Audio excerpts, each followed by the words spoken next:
आज हम लोग बात करने वाले हैं शक्ति यानी कि आपका ऊर्जा संसाधन जो है, आपका शक्ति संसाधन, इसके बारे में। ठीक है, इससे पहले हम लोगों ने मुख्य रूप से बात किया था खनिज संसाधन के बारे में और उसमें सभी प्रकार के खनिजों के बारे में पढ़ा था, उसका वितरण पढ़ा था, कैसे उसका शुद्धिकरण किया जाता है, कहाँ कहाँ पर उसका वितरण किस प्रकार से, ये सारा चीज़ पढ़ने के बाद उसका संरक्षण और प्रबंधन के बारे में जान लिया था। ठीक है, आइए आज के चैप्टर में हम लोग बात करने वाले हैं। मुख्य रूप से हम लोग सबसे पहले इसमें जानेंगे किस प्रकार से हमें कौन कौन से स्रोत से हमको जो है शक्ति संसाधन के लिए, जो जैसे आपका कोयला है, पेट्रोलियम है, ये हमको कैसे प्राप्त किया जाता है और इसका क्षेत्र कौन कौन सा है, वितरण का क्षेत्र, इसका उपयोगिता क्यों है, और उसके बाद इन जैसे पेट्रोलियम से अलग अलग प्रकार की वस्तुएं बनाती है तो कौन कौन सी वस्तुएं बनाई जाती है इससे, और इसका संरक्षण और प्रबंधन क्यों जरूरी है, इन सारी चीज़ों के बारे में हम लोग मुख्य रूप से जानने वाले हैं। ठीक है, तो आइए सबसे पहले बात करते हैं शक्ति। तो शक्ति यानी अर्थात ऊर्जा की क्या है, विकास कुंजी है। कुंजी मीन्स होता है बच्चों आपका चाबी यानी कि आपका की। ठीक है, यानी कि शक्ति के बिना, ऊर्जा के बिना क्या है, विकास अधूरी है। शक्ति अथवा ऊर्जा के स्रोत ही विकास एवं औद्योगिकरण के आधार है। यानी कि शक्ति या ऊर्जा स्रोत के आधार पर ही क्या हुआ, औद्योगिकरण हो पाया और जो है विकास की संभावना, जो विकास का मूलभूत सिद्धांत था, ये सारे चीज हो पाए। इसलिए कोयला, पेट्रोलियम, प्राकृतिक गैस, जल विद्युत एवं आणविक ऊर्जा स्रोतों को वाणिज्यिक ऊर्जा स्रोत कहते हैं। यानी कि जितने भी कोयला, पेट्रोलियम, प्राकृतिक गैस, जल विद्युत और जो भी आणविक ऊर्जा स्रोत हैं उनको मुख्य रूप से क्या कहते हैं, वाणिज्यिक ऊर्जा स्रोत कहते हैं। ठीक है, शक्ति संसाधन के प्रकार के बारे में जानते हैं। तो उपयोग स्तर के आधार पर मुख्य रूप से शक्ति जो है दो प्रकार के होते हैं। शक्ति संसाधन मुख्य रूप से दो प्रकार का, एक आपका सतत शक्ति और एक होता है आपका समापनीय शक्ति। सतत शक्ति बच्चों, सतत मीन्स होता है लगातार। ठीक है, यानी कि वो लगातार बना रहेगा, उसके यानी कि समाप्त होने की संभावना बहुत कम है। जैसे आपका सौर किरणें यानी कि सूर्य से प्राप्त जो आपको ऊर्जा होती है, उसके बाद भूमिगत ऊष्मा यानी कि जो पृथ्वी का टेम्परेचर बहुत अधिक बढ़ जाता है तो उससे हमें ऊष्मा प्राप्त होती है। अगर उस ऊष्मा का प्रयोग करते हैं किसी भी प्रकार के शक्ति के निर्माण के लिए ऊर्जा के रूप में तो उसको बोलते हैं हम लोग भूमिगत ऊष्मा। पवन चक्कियों के द्वारा ऊर्जा जो निर्माण किया था पवन, उसके बाद प्रवाहित जल से मुख्य रूप से जल विद्युत का निर्माण किया था। ठीक है, तो ये किस में आ जाएंगे, सतत शक्ति हो जाएंगे, यानी कि इसकी समाप्त होना क्या है, असंभव है, यानी कि ये आपका लगातार बना रहेगा। उसके बाद दूसरा बात किया जाए तो समापनीय यानी कि आपका समाप्त हो जाने वाले संसाधन है, समाप्त हो जाने वाली शक्ति है। जैसे आपका कोयला, पेट्रोलियम, प्राकृतिक गैस एवं विखंडनीय तत्व समापनीय शक्तियों के स्रोतों के क्या है, उदाहरण है। मुख्य रूप से जो आपका कोयला, पेट्रोलियम और प्राकृतिक गैस है बच्चों, ये आपका ऑब्जेक्टिव क्वेश्चन में बहुत बार पूछा जाता है और मैं आपको बता देना चाहूंगा कि ये जो चैप्टर है मुख्य रूप से यहाँ से आपका सबसे अधिक ऑब्जेक्टिव क्वेश्चन पूछते हैं और उसके बाद सबसे अधिक यहाँ से आपको सब्जेक्टिव में लघु क्वेश्चन पूछते हैं। इस चैप्टर से कभी कभार एक आध बार जो है दीर्घ क्वेश्चन पूछता है, नहीं तो सिर्फ और सिर्फ इसका लघु क्वेश्चन पूछा जाता है। ठीक है, ध्यान रखिएगा। तो मुख्य रूप से जाने यानी कि याद रखिएगा कि कोयला और पेट्रोलियम और प्राकृतिक जो गैस है वो किस प्रकार के संसाधन है, वो किस प्रकार की शक्ति है, समापनीय शक्ति है। अब बात करते हैं उपयोगिता के आधार पर ऊर्जा कितने प्रकार के होते हैं। तो उपयोगिता के आधार पर भी जो है ऊर्जा मुख्य रूप से दो प्रकार के होते हैं। एक होता है आपका प्राथमिक ऊर्जा और दूसरा होता है आपका गौण ऊर्जा। प्राथमिक ऊर्जा जैसे आपका कोयला, पेट्रोलियम, प्राकृतिक गैस तथा रेडियोधर्मी खनिज आ जाएंगे, जबकि जो दूसरा आपका गौण ऊर्जा है बच्चों, गौण ऊर्जा में आ जाएंगे विद्युत, क्योंकि यह प्राथमिक ऊर्जा से प्राप्त किया जाता है। यानी कि ये किससे प्राप्त किया जाता है, आपका विद्युत प्राथमिक ऊर्जा से। जैसे आपका कोयला से प्राप्त किया जाता है, जैसे आपका पेट्रोलियम से प्राप्त किया जाता है ना, तो यहाँ पर मुख्य रूप से या रेडियोधर्मी खनिजों से प्राप्त किया जाता है विद्युत, तो इसको बोलते हैं हम लोग गौण ऊर्जा। तीसरा आपका स्रोत की स्थिति के आधार पर शक्ति को बांटा गया है, शक्ति संसाधन को। तो मुख्य रूप से स्रोत की स्थिति के आधार पर इसको जो है विभिन्न यानी कि मुख्य रूप से दो भागों में, एक आपका क्षयशील शक्ति संसाधन और दूसरा अक्षयशील शक्ति संसाधन।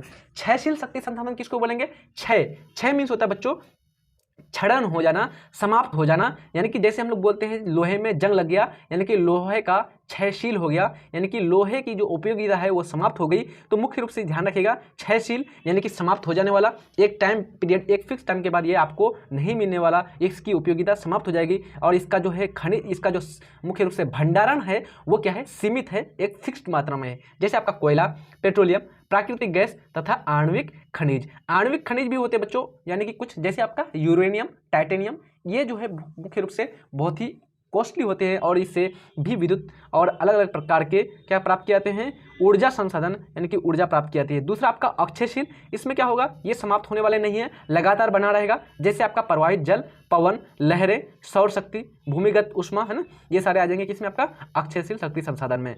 अब बात करते हैं संरचनात्मक गुणों के आधार पर। तो मुख्य रूप से संरचनात्मक गुणों के आधार पर ऊर्जा के स्रोत मुख्य रूप से आपका दो हो जाएगा, जैविक ऊर्जा स्रोत और एक हो जाएगा आपका अजैविक ऊर्जा स्रोत। ठीक है, जैविक और अजैविक। ठीक है, सबसे पहले जान लेते हैं हम लोग जैविक ऊर्जा स्रोत।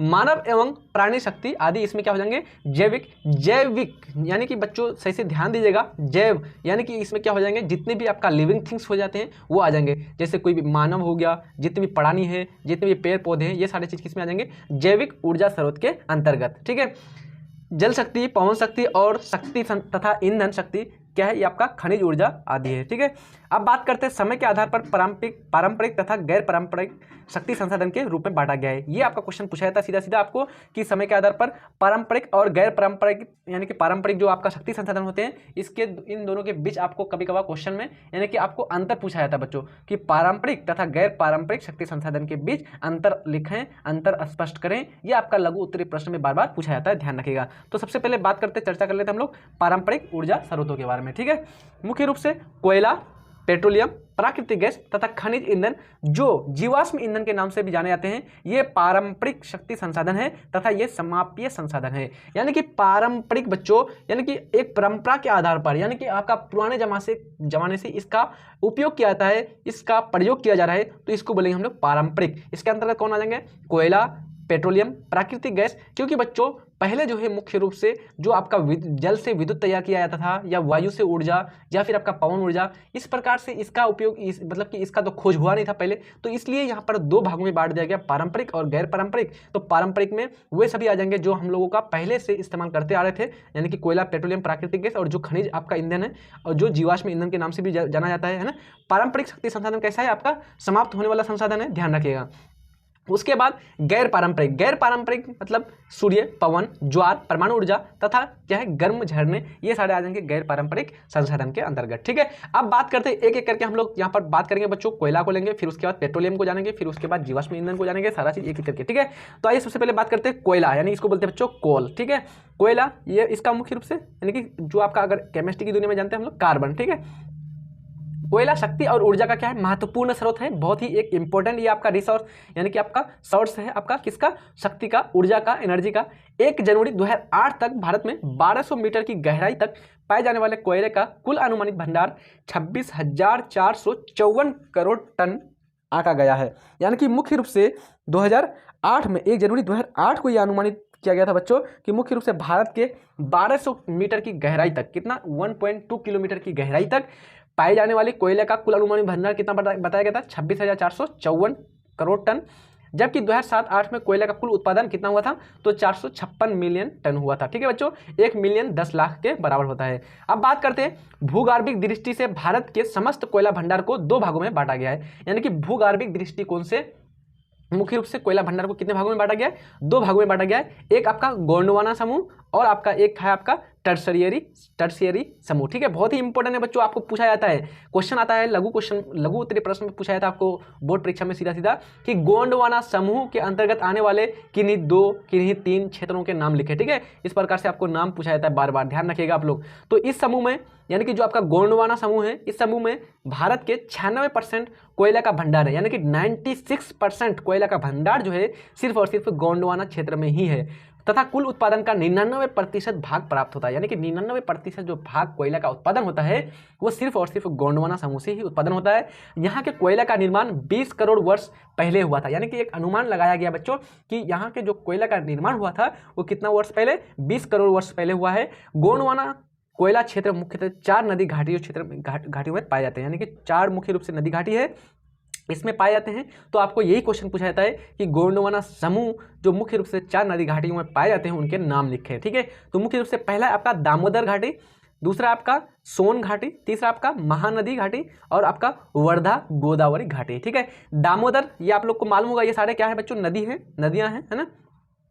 दामोदर घाटी, सोन घाटी, महानदी घाटी और आपका वर्धा घाटी। ठीक है, दामोदर घाटी जो मुख्य रूप से आपका ये आपका है झारखंड, पश्चिम बंगाल, है ना, इस प्रकार से आती है छत्तीसगढ़ होते हुए। सोन नदी घाटी जो आपका मध्य प्रदेश के जो आपका नर्मदा नदी यानी कि जो आपका विंध्याचल की पर्वत है वहीं से निकलती है। उसके बाद ये आपका आ जाती है किसकी तरफ, गंगा की तरफ आकर के गंगा में मिल जाती है पटना में। ठीक है, महानदी इसके बारे में तो जानती है मुख्य रूप से, है ना, बिहार से गुजरते हुए किशनगंज डिस्ट्रिक्ट से जाते हुए वो क्या चले जाती है पश्चिम बंगाल में, और उसके बाद फिर बाद में जाकर के वो गंगा से मिल करके ये इसमें मतलब कि सीधे सीधे बंगाल की खाड़ी में चल जाता है। उसी प्रकार से वर्धा गोदावरी जो आपका मुख्य रूप से कहाँ पर है, आपका महाराष्ट्र में है। यहाँ पर ये भी आपका क्या है, गोंडवाना समूह क्षेत्र के अंतर्गत ये आपका आता है। दूसरा आपका टर्शियरी समूह के बारे में बात किया जाता है, तो गोंडवाना समूह के बाद टर्शियरी समूह के कोयले का निर्माण हुआ, यह 5.5 करोड़ वर्ष पुराना है। जबकि आपका गोंडवाना कितना करोड़ वर्ष, 20 करोड़ वर्ष। आपका टर्शियरी जो है ये आपका क्या है, नवीन है, 5.5 करोड़ वर्ष पुराना है। टर्शियरी कोयला मुख्य रूप से असम, अरुणाचल प्रदेश, मेघालय तथा नागालैंड में पाया जाता है। यानी कि जो आपका उत्तर पूर्वी राज्य है बच्चों, 7 राज्यों में से मुख्य रूप से असम, अरुणाचल प्रदेश, मेघालय और नागालैंड में ये पाया जाता है। ठीक है, हो गया सारा चीज। चलिए बात करते हैं अब हम लोग कोयले का वर्गीकरण, यानी कि कोयला कितने प्रकार के होते हैं। ये तो बहुत ही इंपॉर्टेंट है बच्चों, वीवीआई लगा दीजिएगा जल्दी से। आप लोग स्क्रीनशॉट भी खींच लीजिएगा या फिर आप लोग अपने नोट कॉपी में नोट डाउन कर लीजिएगा कि कोयले के प्रकार को हम लोग जानने वाले हैं, कोयले कितने प्रकार के होते हैं। तो मुख्य रूप से कार्बन की मात्रा के आधार पर कोयले को 4 वर्गों में बांटा गया है। कितने वर्गों में, 4 वर्गों में बांटा गया है। यानी कि कोयले के कितने प्रकार होते हैं, 4 प्रकार होते हैं। एक होता है एंथ्रासाइट, एक होता है बिटुमिनस, एक होता है लिग्नाइट और चौथा होता है आपका बच्चों पीट। ठीक है, कौन सा, पीट। यानी कि एंथ्रासाइट, बिटुमिनस, लिग्नाइट, पीट। ध्यान रखिएगा, सारा चीज याद कर लीजिएगा, यहीं पर आप लोग को याद हो जाएगा, सारा चीज बार बार बोलेगा तो याद हो जाएगा। ठीक है, अब बात करते हैं एंथ्रासाइट। तो ये सबसे उच्च क्वालिटी का कोयला है। जो आपका एंथ्रासाइट है ये सबसे अच्छा क्वालिटी का है, यानी कि इसको आप जलाएंगे तो बहुत कम मात्रा में ये आपको धुआं उत्पन्न करेगा और बहुत अधिक मात्रा में ऊर्जा का निर्माण करता है, बहुत अधिक मात्रा में ये आपको ऊर्जा देगा। ठीक है, तो एंथ्रासाइट ये सर्वोच्च कोटि का कोयला है, मैंने आपको बता दिया ये कैसा है, सर्वोच्च कोटि, सबसे अच्छा क्वालिटी का है, जिसमें कार्बन की मात्रा कितनी है, 90% से अधिक होती है। जलने पर यह धुआं नहीं देता है, धुआं उत्पन्न नहीं करता है तथा देर तक अत्यधिक ऊष्मा देता है, यानी कि बहुत अधिक मात्रा में ऊष्मा देती है और बहुत लंबे समय के लिए देती है। इसे कोकिंग कोयला भी कहा जाता है तथा धातु गलाने में काम आता है। बहुत ही इंपॉर्टेंट है, यहाँ से आप लोग एक एक पॉइंट आप लोग नोट कर लीजिएगा। सबसे पहले यहाँ से क्वेश्चन बन सकता है ऑब्जेक्टिव के रूप में कि एंथ्रासाइट जो कोयला है इसमें कार्बन की मात्रा कितनी होती है, 90%। उसके बाद आपको क्वेश्चन दूसरा बन सकता है कि सबसे कम धुआं उत्पन्न करने वाला कोयला का प्रकार कौन सा है, तो कौन सा है आपका एंथ्रासाइट। सबसे अधिक ऊष्मा प्रदान करने वाली जो कोयला का प्रकार है कौन सा है, एंथ्रासाइट। उसके बाद कोकिंग कोयला किस कोयला को कहा जाता है, तो एंथ्रासाइट को। समझ में आ गया सारा चीज। मुख्य रूप से धातु गलाने में किस कोयले के किस प्रकार का प्रयोग किया जाता है, एंथ्रासाइट का। ठीक है, ये सारे इंपॉर्टेंट क्वेश्चन बन सकते हैं, यहाँ से मैंने आपको बता दिया। ठीक है, अब बात करते हैं बिटुमिनस, तो ये उससे थोड़ा क्या कम होगा। बिटुमिनस ये 70 से 90% कार्बन की मात्रा धारण किए रहता है, जबकि एंथ्रासाइट कितना था, 90% से अधिक। यहाँ पर जो बिटुमिनस होगा 70 से 90 के बीच होगा। इसकी क्या होगा, इसमें कार्बन की मात्रा होगा। इसे परिष्कृत कर कुकिंग कोयला बनाया जाता है। भारत का अधिकतर कोयला इस श्रेणी का है, यानी कि जो भारत में जो पाई जाने वाली जो अधिकतम कोयला है बच्चों, वो किस क्वालिटी का है, वो आपका बिटुमिनस। कौन सा प्रकार है, बिटुमिनस। ठीक है, याद रखिएगा। लिग्नाइट के बारे में जानते हैं, तो ये क्या है, निम्न कोटि का कोयला है, जिसमें कार्बन की मात्रा जो सिर्फ कितना 30 से 70 के बीच होती है। ये कम ऊष्मा तथा अधिक धुआं उत्पन्न करता है। इसे भूरा कोयला भी कहा जाता है। ध्यान रखिएगा, बहुत ही इंपॉर्टेंट ये सब पॉइंट है। भूरा कोयला किसे कहा जाता है, लिग्नाइट को। उसके बाद कुकिंग कोयला किसे कहा जाता है, एंथ्रासाइट को। ठीक है, अब बात करते हैं पीट के बारे में, तो इसमें कार्बन की मात्रा 30% से भी कम होती है। यह पूर्व के दलदली भाग में पाया जाता है। कौन से भाग में, दलदली भागों में ये पाया जाता है आपका पीट। तो याद रखिएगा, एंथ्रासाइट, बिटुमिनस, लिग्नाइट और पीट। एंथ्रासाइट में 90%, बिटुमिनस में 70 से 90, लिग्नाइट में 30 से 70 और पीट में 30% से भी कम कार्बन की मात्रा पाई जाती है। ठीक है, सर्वोच्च क्वालिटी का एंथ्रासाइट और सबसे कम क्वालिटी का पीट। सबसे अधिक जो है आपका एनर्जी देने वाला कोयला आपका एंथ्रासाइट, सबसे कम देने वाला आपका कौन हो जाएगा, पीट हो जाएगा। ठीक है, ये सारा पॉइंट आप लोग को अच्छी तरह से याद रखना है। अब बात करते हैं गोंडवाना समूह का कोयला क्षेत्र, यानी कि जो गोंडवाना समूह है इसके अंतर्गत जो कोयला क्षेत्र आते हैं उसके बारे में जान लेते हैं। हम लोगों ने इसमें मुख्य रूप से आने वाले नदी घाटी जो थी उसमें जान लिया था हम लोगों ने, एक महानदी घाटी, एक गोदावरी घाटी, एक वर्धा गोदावरी घाटी और एक हम लोगों ने ऊपर में जाना था बच्चों। मुख्य रूप से ये सारे 4 हम लोगों ने जाना था, दामोदर घाटी, सोन घाटी, महानदी घाटी और वर्धा गोदावरी घाटी। ठीक है, तो इसको हम लोग जानते हैं। गोंडवाना समूह में जो कोयला क्षेत्र आते हैं राज्य के आधार पर हम लोग जानते हैं। तो सबसे पहला है आपका झारखंड। ठीक है, कोयले के भंडार एवं उत्पादन की दृष्टि से झारखंड देश में पहला स्थान है। बहुत ही इंपॉर्टेंट है, पहला ऑब्जेक्टिव यहाँ से आप लोग नोट डाउन कर लीजिए कि सबसे अधिक कोयला का भंडारण, सबसे अधिक कोयला का उत्पादन करने वाला राज्य कौन सा है, तो कौन सा है आपका झारखंड। ठीक है बच्चों, यहाँ देश का 30% से भी अधिक कोयला का सुरक्षित भंडार है। कितना परसेंट, 30%, तथा उत्पादन 23% से भी अधिक है। यानी कि 30% से अधिक जो है कोयला का भंडारण झारखंड में है और 23% उत्पादन जो है मुख्य रूप से यहाँ होता है। इसके क्षेत्र में कौन कौन आते हैं, तो इस राज्य में झरिया, बोकारो, गिरिडीह, रामगढ़, इस राज्य के क्या है मुख्य रूप से प्रमुख उत्पादक क्षेत्र है। ठीक है, तो याद रखिएगा झरिया, बोकारो, गिरिडीह, रामगढ़। बहुत बार पूछा जाता है कि झरिया किस राज्य का कोयला क्षेत्र है। ठीक है, तो मुख्य रूप से झारखंड का। ठीक है, झरिया, झा से झारखंड, बोकारो, गिरिडीह, रामगढ़। अब बात करते हैं छत्तीसगढ़। तो सुरक्षित भंडार की दृष्टि से इस राज्य का स्थान तीसरा, किंतु उत्पादन में यह भारत का झारखंड के बाद क्या है दूसरा इसका स्थान है। ठीक है, यहाँ देश का 15% सुरक्षित भंडार है, लेकिन उत्पादन कितना परसेंट है 16%। उत्तरी छत्तीसगढ़ के मुख्य कोयला क्षेत्र चिरीमिरी, उसके बाद मुख्य रूप से स्थान सबको याद रखिए बच्चों, चिरीमिरी, कुर्सियाँ, विश्रामपुर, उसके बाद झिलीमिली, सोनहाट, लखनपुर। ठीक है बच्चों, तो यहाँ पर मुख्य रूप से इसका क्षेत्र नहीं पूछा जाता है, इतना याद करने की आप लोग को जरूरत नहीं है। सिर्फ और सिर्फ झारखंड का जो क्षेत्र है ना बच्चों उसको याद कर लीजिएगा। ठीक है, इतना याद करिएगा तो माइंड में रहने वाला नहीं है। झारखंड का जितना मैंने आपको 4 बताया क्षेत्र मुख्य रूप से झरिया, बोकारो, गिरिडीह, रामगढ़, इससे आउट कभी नहीं क्वेश्चन पूछा जाता है। इसलिए याद रखिएगा कि झारखंड में पाए जाने वाले कोयला क्षेत्रों को लिखे तो इन चारों क्षेत्रों को लिख लेंगे आप आसानी से। बाकी छत्तीसगढ़ हो या उड़ीसा हो या महाराष्ट्र हो या मध्य प्रदेश, किसी के भी कोई क्षेत्र के बारे में नहीं पूछता है। ठीक है, अब बात करते हैं उड़ीसा के बारे में। तो उड़ीसा देश का जो है 1/4 कोयले का भंडार है तथा उत्पादन मात्र कितना है 14.6%। उसके बाद तालचर में कोयला का विशाल भंडार है, यानी कि आपका उड़ीसा का जो तालचर है वहां पर कोयले का क्या है विशाल भंडार है। महाराष्ट्र की बात किया है तो यहाँ भारत का मात्र 3% कोयला सुरक्षित है तथा उत्पादन देश का कितना परसेंट होता है 9% होता है। ठीक है, 9% से अधिक। बाकी बात की है एमपी यानी मध्य प्रदेश का, तो इस राज्य में देश का 7% कोयला का भंडार है, क्योंकि अधिकांश कोयला क्षेत्र छत्तीसगढ़ में चला गया है। यानी कि मुख्य रूप से जो अधिकांश कोयला क्षेत्र है वो कहाँ चला गया बच्चों, मुख्य रूप से झारखंड में, ये छत्तीसगढ़ में चला गया है। ठीक है, यानी कि छत्तीसगढ़ उसी से कट के बना था बाद में, है ना। अब मैं थोड़ा सा आप लोग से रिक्वेस्ट करूंगा बच्चों, अगर आप लोग चैनल में नए हैं तो प्लीज़ आप लोग चैनल को सब्सक्राइब कर दीजिएगा, अपने दोस्त यार को शेयर कर दीजिएगा। ठीक है, अब बात करते हैं टर्शियरी कोयला क्षेत्र के बारे में। टर्शियरी कोयला क्षेत्र के अंतर्गत क्या आ जाएगा, तो टर्शियरी युग में बना कोयला नया एवं घटिया किस्म का होता है। यानी कि जो इस युग में बना बच्चों टर्शियरी, ये क्या है आपका घटिया किस्म का है। ये कोयला मेघालय में दारगिरी, चेरापूंजी, लेतरिंगयू, उसके बाद माओलोंग और लॉन्ग ग्रीन क्षेत्र से निकाला जाता है। ये कभी क्वेश्चन नहीं पूछा जाने वाला, इतना हार्ड वर्ड, इतना हार्ड क्षेत्र का नाम कभी भी आपको नहीं आता बच्चों, सिंपल पूछा जाता है। तो मुख्य रूप से ध्यान रखिएगा, जितना मैंने ऊपर बता दिया था उन्हीं पर आप लोग को ध्यान रखना है। अब बात करते हैं लिग्नाइट कोयला क्षेत्र के बारे में। ये एक निम्न कोटि का कोयला होता है, यानी कि लिग्नाइट।